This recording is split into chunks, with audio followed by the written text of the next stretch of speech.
مئی 1942 میں برطانوی شاہی فضائیہ نے جرمنی کے شہر کولون پر پہلی بار جرمنی کے اندر جنگ کرتے ہوئے ہزاروں بمبار جہازوں سے بمباری شروع کر دی۔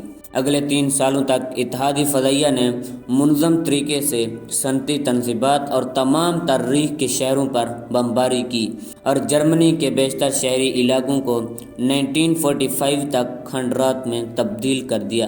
1942 کے اختتام اور 1943 کے شروع میں اتحادی فوجی نے شمالی افریقہ میں سلسلہ وار زبردست فوجی کامیابیاں حاصل کیں۔ افریقہ میں 1.5 لاکھ کے لگ بھگ نفری پر مشتمل مخالف فوجوں کے اتحاد نے مئی 1943 میں ہتھیار ڈال دیے۔ مشرقی محاذ پر 1942 کے موسم گرما کے دوران جرمنوں اور ان کے حلیفوں نے سوویت یونین پر حملوں کا دوبارہ آغاز کر دیا، جن کا مقصد والگا دریا کے کنارے واقع شہر اسٹالن گراڈ کے ساتھ ساتھ باکو شہر اور کاکیشین ایل فیلڈز پر قبضہ کرنا تھا۔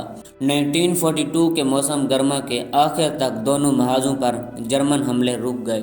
نومبر میں سوویت فوجوں نے اسٹالن گراڈ پر جوابی حملہ کر دیا اور 2 فروری 1943 کو جرمنی کی چھٹی فوج نے سوویت فوجوں کے آگے ہتھیار ڈال دیے۔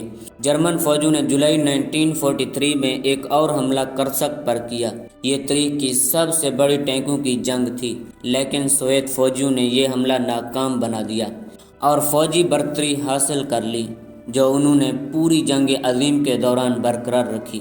جولائی 1943 میں اتحادی فوجیں سسلی میں اتریں اور ستمبر میں اٹلی کی سرزمین کے کنارے پہنچیں، جب اطالوی فاشسٹ پارٹی کی گرینڈ کونسل نے اطالوی وزیر اعظم بینیٹو موسولینی ہٹلر کے ایک حلیف کو اقتدار سے محروم کر دیا تو اطالوی فوج نے اقتدار سنبھال لیا اور 8 ستمبر کو ایک معاہدے کے تحت اینگلو امریکی فوجوں کے آگے ہتھیار ڈال دیے۔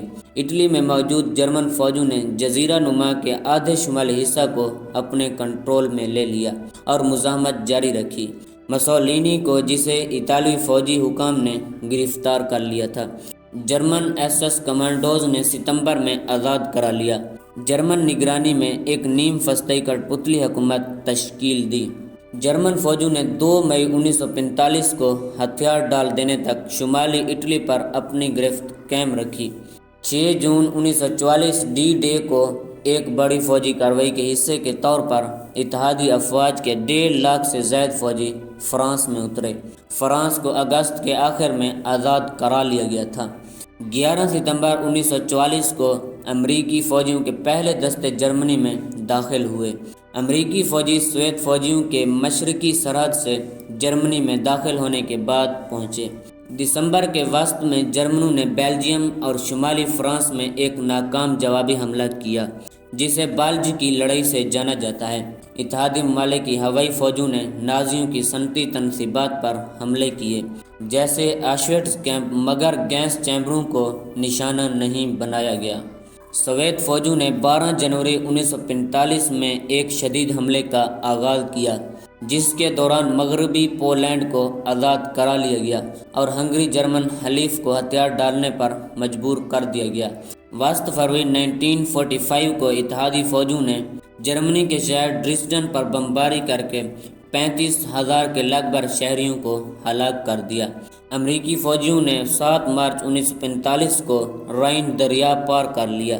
سوویت یونین کی طرف سے 16 اپریل 1945 کو ایک حتمی حملے کے نتیجے میں سوویت فوجیوں نے جرمن دارالحکومت برلن کو گھیرے میں لے لیا۔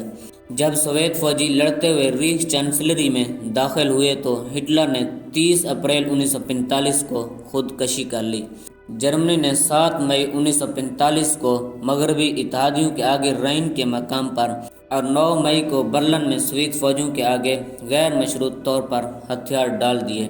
اگست میں جب امریکہ نے جاپانی شہروں ہیروشیما اور ناگاساکی پر ایٹم بم گرائے تو بہرحال کاہلی خطے میں بھی جنگ کا خاتمہ ہو گیا۔ ایٹم بم کے ان حملوں میں 1,20,000 شہری ہلاک ہو گئے۔ جاپان نے باضابطہ طور پر 2 ستمبر کو گھٹنے ٹیک دیے۔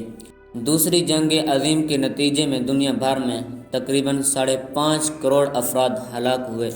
یہ تاریخ کی سب سے بڑی اور تباہ کن جنگ تھی۔